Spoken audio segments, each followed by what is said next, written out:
My dear brothers and sisters, today's title is We Are New Workmanship of God.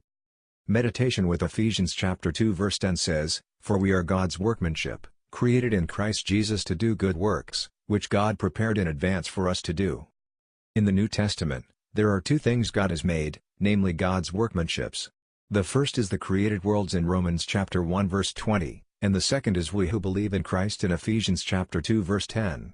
In the world made by God in Romans chapter 2 verse 20, we are clearly included. But especially the Bible stressed that the believers who are reborn in Christ are God's new creation. Ephesians 2:10 says, For we are His workmanship, created for good works in Christ Jesus. 2 Corinthians chapter 5 verse 17 says, Therefore, if anyone is in Christ, he is a new creation, the old has gone, the new has come. This word shows the reason why the believers are God's new creation. All things are the workmanship of God, but especially for those born again in Christ, the former things are passed away and renewed. After God's creation, we were corrupted with sins and were under the God's wrath, but we were saved by redemption and grace of the cross of Christ, and then we became a new creation. Therefore, we are created in Christ Jesus. In Romans chapter 1 verse 20, everything that God made is a manifestation of God's invisible qualities, namely, His eternal power and divine nature.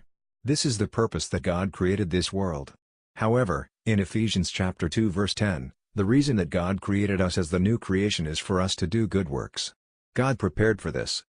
All the nature makes people believe in God and glorify to Him by showing God's power and divinity. However, we make people believe God and glorify to Him through doing good works. We, as God's new creatures in Christ, must do this role better than other creatures of this world.